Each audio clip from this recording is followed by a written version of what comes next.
গোড়াতেই এত গলদ থাকলে পরে কি হবে? হ্যাঁ, না, ব্যাপারটা তো জানাতে হবে।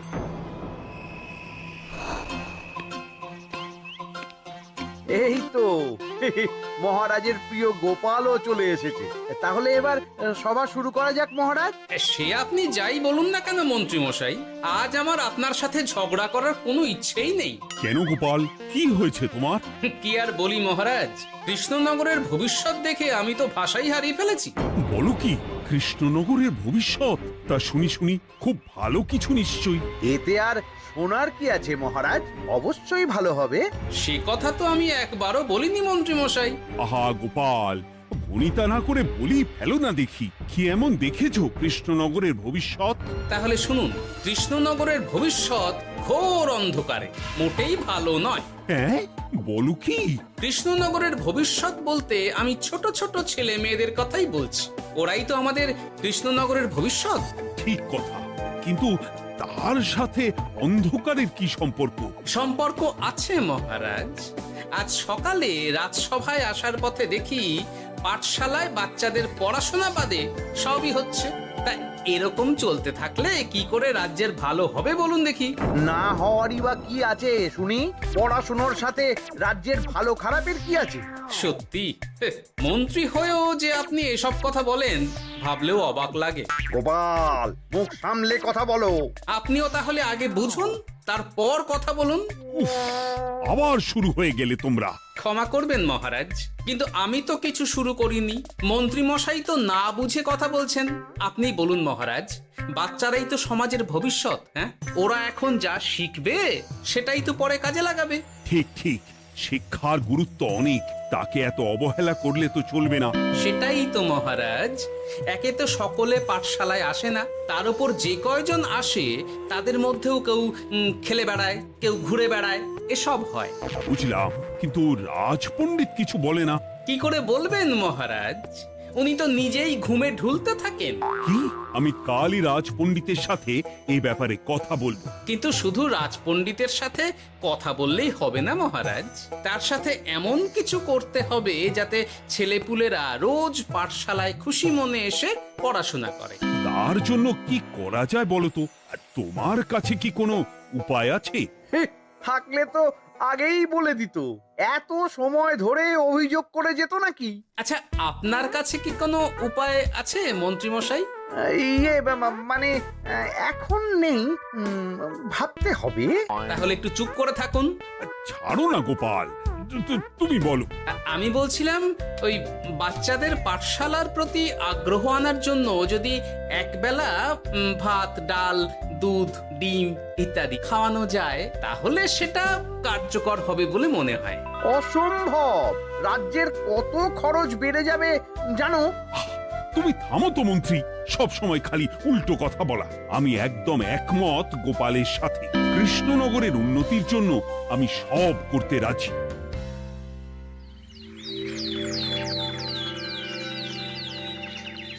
তোমার কিছু বলার আছে পণ্ডিত, পাঠশালার এই অব্যবস্থার ব্যাপারে? আজ্ঞে মহারাজ, অনেক ভোরে উঠি তো, তাই একটু চোখ লেগে যায় আর কি। চোখ লাগারও আর সময় পেল না তোমার? পড়ানোর সময়ই চোখটা লাগতে হলো। যাই হোক, যা হওয়ার হয়ে গেছে, আর যেন এমন না হয় সেটা কিন্তু মাথায় রেখো। আজ্ঞে মহারাজ, কথা দিচ্ছি আর কোনোদিন পড়ানোর সময় ঘুমোবো না। বেশ, আর মন্ত্রী, তোমার ওপর একটা দায়িত্ব আছে। বলুন মহারাজ। তুমি পাঠশালাতে পড়াশোনা শুরু করতে পারবে এমন বয়সী সকল বাচ্চাদের মোট সংখ্যাটা জেনে কোনো দোকানদারের কাছে গিয়ে সেই পরিমাণ শস্যপাতি আর ডিমের বায়না দিয়ে আসবে। আর হ্যাঁ, একজন ভালো রান্নার ঠাকুর জোগাড় করো। যথাজ্ঞা। আরে বাস, এ তো দারুণ সুযোগ। এই ফাঁকে আমারও কিছু লক্ষ্মী লাভ হতে পারে। গোপাল, তোমারও একটা দায়িত্ব আছে। হ্যাঁ, বলুন মহারাজ। মন্ত্রী যে দোকানদারের কাছে সব জিনিসপত্র বায়না দেবে, সেখান থেকে জিনিসপত্রগুলো নিয়ে তুমি রোজ পাঠশালায় পৌঁছে দেবে, কারণ এসব ব্যাপারে মন্ত্রীর ওপর আমার ভরসা নেই। ঠিক আছে মহারাজ। মহারাজের বেশি বেশি বলে কিনা আমার ওপর ভরসা নেই। সব জোগাড় করব আমি, আর শেষ বাজিটা মারবে গোপাল। আরে না, ভালোই হলো। আমি যদি কিছু করিও তবু দোষ পড়বে গোপালেরই উপর। কি ব্যাপার, মন্ত্রী মশাই কিছু বললো না এটা শুনে? কি ভাবছে এত? ঠিকই বলেছেন মহারাজ, এসব কাজ গোপালই ভালো করতে পারবে। বাবা, ওভাবে কেন বলছো গোপাল? আমিও তো চাই কৃষ্ণনগরের ভালো হোক। বেশ, ভালো হলেই ভালো। শোনো ঠাকুর, তাহলে ওই কথাই রইলো। দেখো যেন কোনো ভুলচুক না হয়। ঠিকঠাক কাজ করলে ভালো বকশিস পাবে, কেমন? হুকুম, কোনো ভুল হবে না। পাথর ভেঙে এক বস্তা কাঁকর আমি তৈরি করে এনেছি, আর অর্ধেক দুধে অর্ধেক জল মেশানো আর ডিম সরানো, এই তো সব হয়ে যাবে। হ্যাঁ, তবে দেখো গোপাল যেন এর টের না পায়। না না হুকুম, তু গোপাল কেন, কাক পক্ষীও টের পাবে না।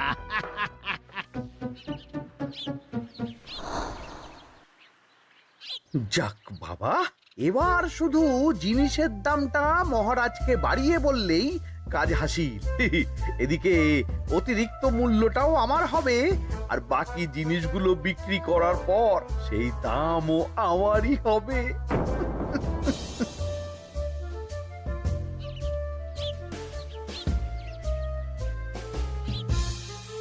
কই রে, কোথায় যাচ্ছিস সব তোরা? কাল থেকে অবশ্যই সব পাঠশালায় যাস, কিন্তু বন্ধুদেরও বলিস যেতে। ভাত, ডিম, দুধ, আরো কত কি ভালো ভালো সব খাবার দেওয়া হবে রে। তাই ডিমও দেবে? হ্যাঁ রে, মহারাজ এই নতুন নিয়ম করেছেন। আমি নিজে গিয়ে জিনিসপত্র দিয়ে আসবো। কি মজা, আমি তো তাহলে রাত যাব পাঠশালা। আমিও যাব। বেশ দারুণ ব্যাপার হলো তো, এবার তো রোজ পাঠশালা যেতেই হবে। আচ্ছা বেশ, এবার চলি তাহলে।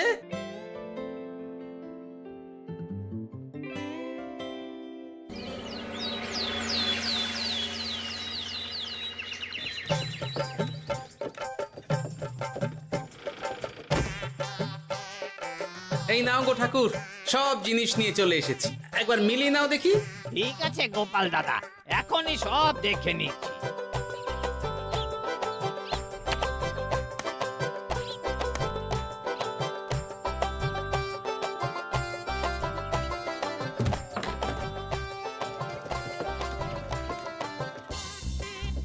যাক বাবা, গোপাল দাদা গেছে।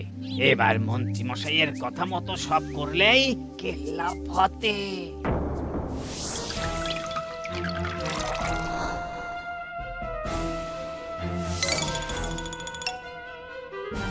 কই গো ঠাকুর? এই তো হুকুম, আপনার কথা মতো সব কাজ হয়ে গেছে। ওই দেখুন, ওখানে জিনিসগুলো রাখা আছে, আপনি নিয়ে যেতে পারেন। বাবা বাবা, খুব ভালো, খুব ভালো।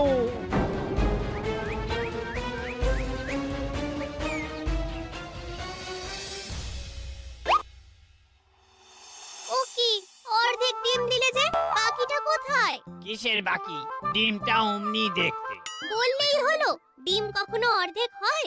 বাকিটা কোথায় বলো, নইলে কিন্তু। আরে বাবা, তুমি ডিম খেতে খুব ভালোবাসো বুঝি? হ্যাঁ তো। তাহলে এটা জানো না যে অর্ধেক ডিমের দ্বিগুণ শক্তি হয়? সত্যি? হ্যাঁ, তা নয় তো কি মিথ্যে? ওই জন্যই তো আমি তোমাদের সকলকে অর্ধেক ডিম দিই। আরে বাস, এটা তো আমরা কেউই জানতাম না। ঠিক আছে, আমি আমার সকল বন্ধুকে এটা জানাবো। যাক বাবা, বিশ্বাস করলো তবে, নইলে আর একটু হলেই ধরা পড়ে যেতাম।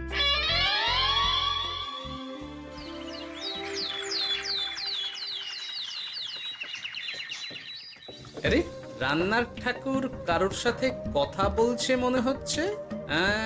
পেছন থেকে দেখে তো মন্ত্রী মশাই বলে মনে হচ্ছে। একটু কাছে গিয়ে দেখি তো কি ব্যাপার।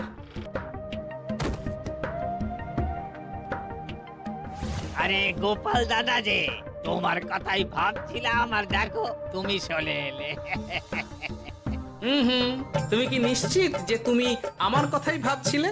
আমি তো তোমাকে কারোর একজনের সাথে কথা বলতে দেখলাম। আবার মন্ত্রী মশাইকে দেখে ফেলেনি তো? কথাটা বেফাঁস হয়ে যাওয়ার আগেই আমাকে কথা ঘোরাতে হবে। কি গো বলো, এত কি ভাবছো? হ্যাঁ, ইয়ে, না না, এতে ভাবার আর কি আছে? কেউ না কারোর সাথে কথা বলিনি। আমি তো একাই ছিলাম। তুমি বোধহয় ভুল দেখেছো। হ্যাঁ, ভুলই হবে। কি ব্যাপার, ঠাকুর এভাবে বলছে কেন? তাহলে কি সত্যি ভুল দেখলাম নাকি অন্য কোনো ব্যাপার আছে? না, পরে দেখতে হচ্ছে। ঠিক আছে, এই আমি যাই গো। হ্যাঁ, অনেক কাজ আছে। হুম, না না না, ঠাকুর যতই বলুক না কেন কেউ ছিল না সেখানে, তবু মনটা কেমন যেন খটকা লাগছে। যাই হোক, মনে হওয়া নিয়ে তো আর কিছু করা যাবে না। এখন যাই কাজে। তা মন্ত্রী, পাঠশালায় রোজ ভালো মানের আনাজপাতি যাচ্ছে তো? আগে হ্যাঁ মহারাজ, আমি তো ভালো মানেরই সব চাল ডালের বায়না দিয়েছি। কথা মতো তো সেগুলোই পাঠানোর কথা। তবে বাকিটা গোপাল জানে। মানে গোপাল জানে মানে ঠিক কি বলতে চাইছেন আপনি মন্ত্রী মশাই? না মানে জিনিসগুলো সব নিয়ে তো তুমিই যাও, তাই আর কি। সেটাও করতে হচ্ছে, কারণ মহারাজ আপনার উপর ভরসা করতে পারেন না। গোপাল, ঠিক আছে, আমি বুঝতে পেরেছি। মন্ত্রী, সপ্তাহে সপ্তাহে জিনিসের দাম মিটিয়ে দিচ্ছ তো? হ্যাঁ, আগের সপ্তাহের দাম মিটিয়ে দিয়েছি, কিন্তু পরেরটা বাকি। আর মহারাজ, বলছিলাম কি, পরের মাস থেকে জিনিসের দাম একটু বাড়তে পারে। কি হলো? মন্ত্রী মশাইয়ের এই ব্যাপারটা কেমন যেন লাগলো না, চোখে চোখে রাখতেই হবে।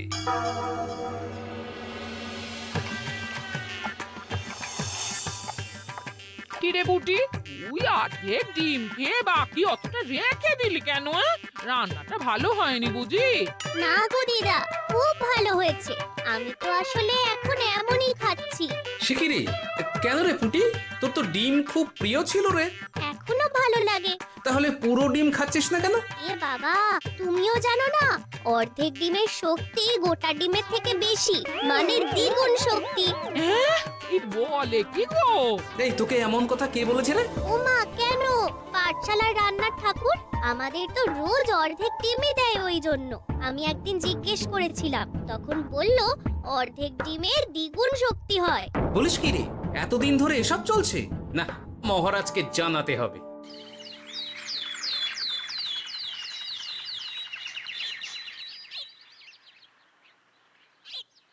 আরে গোপাল এত সকাল সকাল রাজবাড়ির দিকে যাচ্ছে কেন?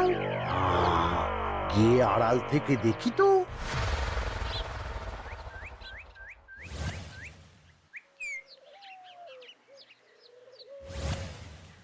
বলো গোপাল, কি হয়েছে? হঠাৎ কেন এভাবে একা দেখা করার কথা বললি? আসলে মহারাজ, আমি চাই না এই ব্যাপারটা মন্ত্রী মশাই জানুক, তাই একান্তে আপনার সাথে কথা বলতে চাই। কেন, কি হয়েছে সব খুলে বলো। তাহলে শুনুন মহারাজ।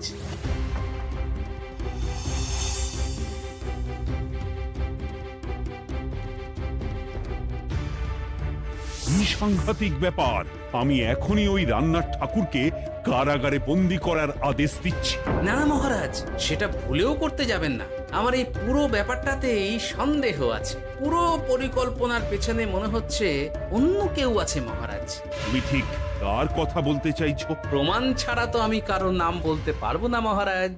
এই রে, গোপাল বোধহয় সবটা বুঝতে পেরেছে। এবার কি করে নিজেকে বাঁচাই? কি করি? পেয়েছি।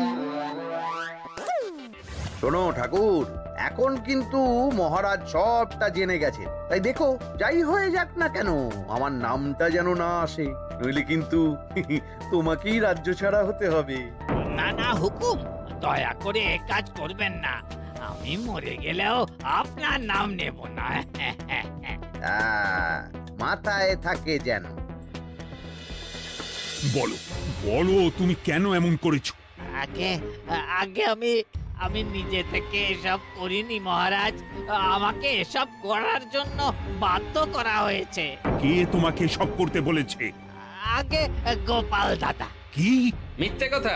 বেশ হয়েছে, এবার ঠেলা বুঝুক গোপাল। দেখলেন মহারাজ, খুব ভরসা করতেন না আপনি গোপালের ওপর? ভাবা যায় তলে তলে এই। মহারাজ, আমি সত্যিই সবকিছু করিনি। আমি যদি এটাতে যুক্ত হতাম তাহলে কি আপনাকে নিজে থেকে এসব জানাতাম? দেখো গোপাল, এখন এসব কথা বলে কোনো লাভ নেই। সবাই জানে তোমার মাথায় কত বুদ্ধি। তুমি ইচ্ছা করে আগে গন্ডগোল করে তারপর সেটা ঢাকতে নিজে থেকে সব বলছো। গোপাল, তুমি সত্যি করেছো কি করনি সেটা কিন্তু তোমাকেই প্রমাণ করতে হবে। এটা যেমন সত্যি যে এসব যে ঘটছে সেটা তুমি আমায় জানিয়েছো প্রথম, তেমনি এটাও সত্যি যে প্রতিদিনের শস্যের বস্তা তুমি নিয়ে যাও পাঠশালায়, তাই তোমাকেও যে সন্দেহের তালিকা থেকে বাদ দেওয়া যাবে না। বেশ, তাহলে আমি প্রমাণ জোগাড় করেই তবে এই রাজসভায় পা দেব।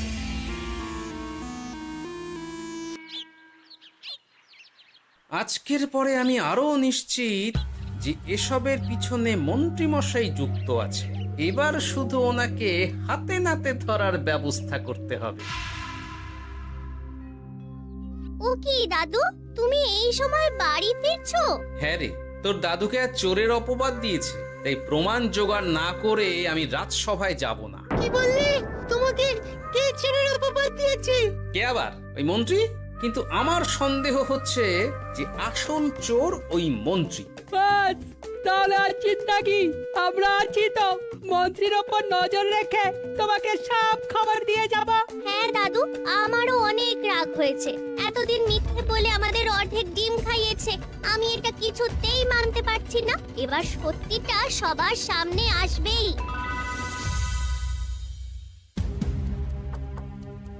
নাও নাও, আজকে চাল ডাল সব এই বস্তাতে আছে।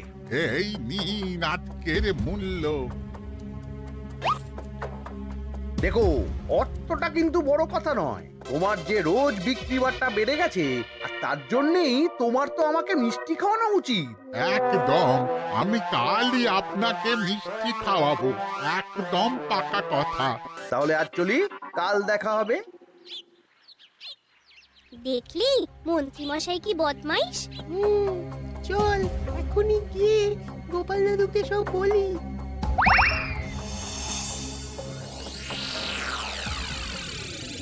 তাহলে এটাই হলো আসল ব্যাপার। খাওয়াচ্ছি ওকে মিষ্টি। হ্যাঁ গোপাল দাদু, একেবারে আচ্ছা করে দাওয়াই দিও। আচ্ছা শোন, আমার মাথায় একটা বুদ্ধি এসেছে বুঝলি। কাল তোরা ওই পাশের গ্রামের দোকানদারকে কিছু একটা করে আটকে রাখবি, আর আমি সেই সুযোগে মন্ত্রীর সাথে দেখা করব। আচ্ছা, তুমি কোনো চিন্তা করো না। ঠিক আছে, তোরা এখন যা, আমিও একবার মহারাজের সাথে দেখা করে আসি।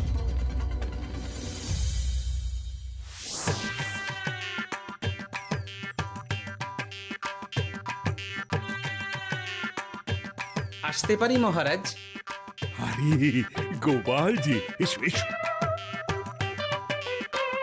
মহারাজ, কথা মতো আমি প্রমাণ জোগাড় করে ফেলেছি, কিন্তু সেটা দেখার জন্য আপনাকে কাল আমার সাথে একটা জায়গায় যেতে হবে। বেশ, আমি যাবো।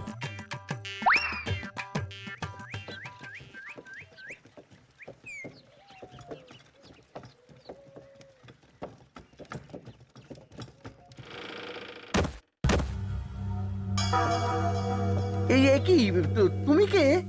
আগে আমি মালিকের খুব বিশ্বস্ত কর্মচারী। আজ সকালে মালিক একটা অন্য কাজে ব্যস্ত হয়ে পড়েছে, তাই আমাকে পাঠালো। কিন্তু কথা মতো আপনার জন্য মিষ্টি পাঠিয়েছে। এই তাই নাকি? দাও দাও দাও দাও, শুনেছি তোমাদের গ্রামের মিষ্টিও নাকি খুব ভালো। হ্যাঁ, ওই আর কি। নিন।